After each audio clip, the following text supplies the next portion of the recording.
जस्तो NBA league अब पुस 11 गतेबाट हुँदैछ, अब गण्डकीले सहभागिता नजनाउने भन्ने कुरा आएको छ, के हो खास? नेपाल भलिबल सङ्घले गण्डकी प्रदेश खेलकुद परिषदलाई सम्बोधन गरेर, खास गरी सम्बोधनमा पनि अब यो नाम त प्रदेश खेलकुद परिषद गण्डकी लेख्नुपर्ने, त्यस्तो नलेखिकन अन्यथा लेखेर पठाएको छ। यद्यपि हामीलाई पठाएपछि हामीले त्यसलाई हाम्रो लागि हो भन्ने बुझ्यौँ।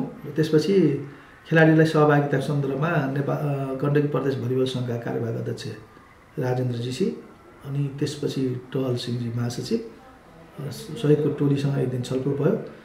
खेलाडीसँग सल्लाह गर्छौँ, त्यसपछि टिम लाने कुरामा अलिकति सहयोग गर्न पर्यो भन्नुभयो र हामीले पनि अब टी सर्ट खेल पोसाक मुख्य गरी केटा पुरुष र महिला दुवैको लागि उहाँहरूले भन्नुभएको थियो, ठिक छ छलफल गराउनुहोस्, अब टिम तयारी गर्दै गर्नुहोस्, अरू सल्लाह गरौँला भनिएको थियो।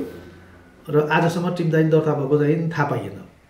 र मैले आज मात्रै सम्पर्क गर्दा पनि हामी 4 बजेसम्म खेलाडीहरूको साथीहरूको के कुरा आउँछ त्यसपछि छलफल गरेर अगाडि बढ्छौँ भन्ने कुरा गर्नुभएको छ। र मुख्य गरी यो गण्डकीको केही गुनासो नेपाल भलिबल सङ्घतर्फ रह्यो।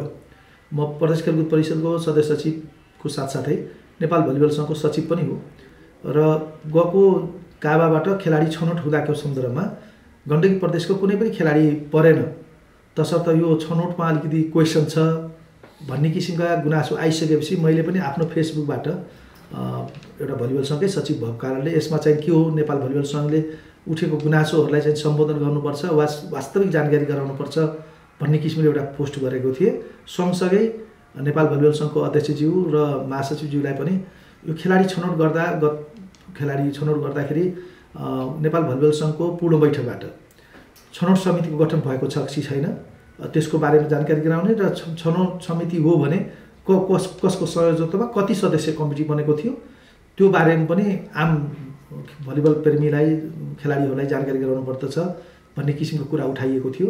र सँगसँगै गण्डकी प्रदेश भलिबल सङ्घले यसको चाहिँ जवाफ नआउँदासम्म अबदेखि नेपाल भलिबल सङ्घको कुनै पनि प्रतियोगितामा चाहिँ गण्डकी टिम समावेश नगर्ने किसिमको आशयको नेपाल भलिबल सङ्घलाई चिठी लेखेर भरत शाहलाई लेखेर उपाध्यक्षजीलाई लेखेर त्यसको बोधार्थ कपी हामीलाई पनि दिनुभएको थियो। त्यसबाट हाम्रो पनि ध्यान गम्भीर आकर्षण भएको छ प्रदेश खेलकुद परिषदले। यद्यपि त्यो एउटा गुनासो हुँदाहुँदै पनि अब यो प्रतियोगितामा गण्डकीको टिम जाँदा उचित हुन्छ भन्ने किसिमले हामी छलफल चलाइरहेको छौँ अहिले पनि। र तर नेपाल भलिबल सङ्घले पनि यो काबाको प्रतियोगिता कुन लेभलको 7वटा प्रदेश र 3टा विभागीय टिमको बिचमा हुने हो कि अथवा कुनै त्यस्तो छनौट गरिएका मुख्य क्लबहरूको बिचमा हो, त्यो पनि एउटा कम्तीमा त्यसको के हो त यो मापदण्ड, यो प्रतियोगिता कुन खालको हो, 7वटा प्रदेश र विभागीय टिमको बिचमा हो कि क्लबको बिचमा हो कि अथवा जो पनि गएर दर्ता हुन पाउने हो कि भन्ने किसिमको चाहिँ यो अलिकति स्पष्ट भएन। त्यसकारण नेपाल भलिबल सङ्घले पनि यत्रो ठुलो एउटा ब्रान्डको प्रतियोगिता गर्दाखेरि कुन लेभलको प्रतियोगिता हो, जुनसुकै क्लब पनि गएर दर्ता हुन पाउने। अब हिजो पनि मैले देखेँ, अब क्लबको नाम नलिउँ, अब फलाना क्लब यो क्लब ऊ क्लब पहिले पनि भलिबलै नखेलेको क्लबको पनि त्यहाँ दर्ता भएको जस्तो हामीले सुन्यौँ, त्यस्तो किसिमको गुनासो आयो। त्यसकारण खेलको प्रतियोगिताको पनि काबाको एउटा स्ट्यान्डर्ड छ, एउटा यसको आफ्नै छुट्टै स्पेसिफिकेसन छ, त्यो लेभलको चाहिँ नेपाल भलिबल सङ्घले राख्नुपर्छ भन्ने मलाई लाग्छ।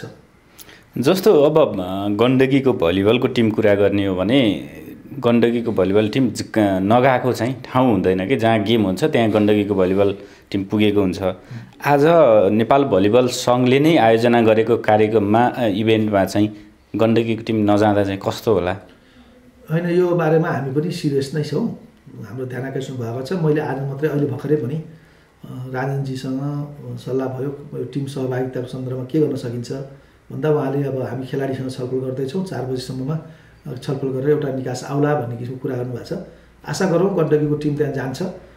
टिम सहभागिता भइसकेपछि खेलाडीहरूले उठाएका कुराहरू, आम खेल प्रेमीहरूले उठाएका कुराहरू, आम भलिबलका दर्शकहरू, मुख्य गरी गण्डकीका भलिबलको यति महत्त्वपूर्ण दर्शकज्यूहरू, खेलप्रेमीहरूले गण्डकीको टिमलाई, नेपालको भलिबलमा विकासलाई यति ठुलो योगदान दिनुभएको छ।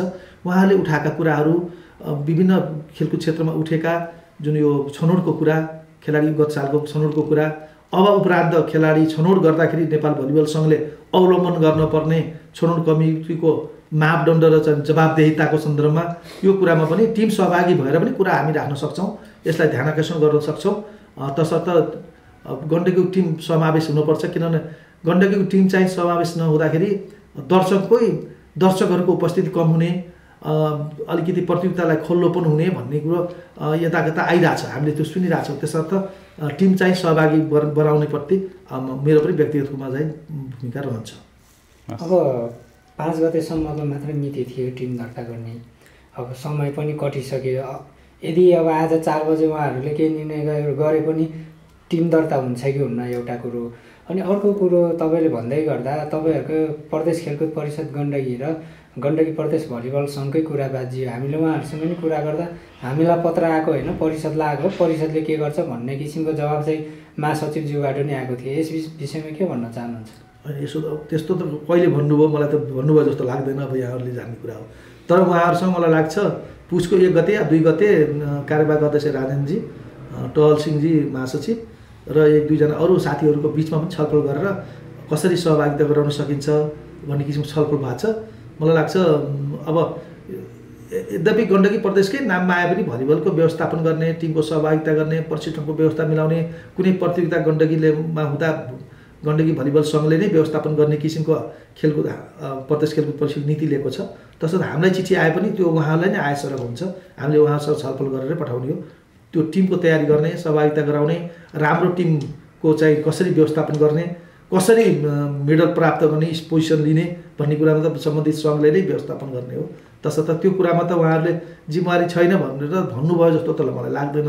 अब भनेको भए पनि त्यो चाहिँ उचित होइन। टिम दर्ता चाहिँ 5 गते भनेछ, आज त जहाँसम्म टिम दर्ता गर्ने कुरामा मलाई अब राजनजी र सायद नेपाल भलिबल सङ्घको बिचमा यहाँको कार्यवाहकको अध्यक्षज्यू र नेपाल भलिबल सङ्घको त्यो टिम दर्ता गर्ने कुरो पक्कै छलफल भयो होला। नभइकन त 4 बजेपछि छलफल गरेर अनि निदो गरौँला भन्नुभएको छ। पक्कै उहाँहरू दुईटाको बिचमा नेपाल भलिबल सङ्घ र गण्डकी प्रदेश भलिबल सङ्घको बिचमा समन्वय भयो होला नि। नभए त राजेनजीले कसरी 4 बजेपछि सल्लाह गरेर हामी अगाडि बढ्छौँ भन्नुभएको छ। अब खेलाडीहरू के भन्नुहुन्छ भन्नुभएको छ, समन्वय भयो होला जहाँसम्म लाग्छ।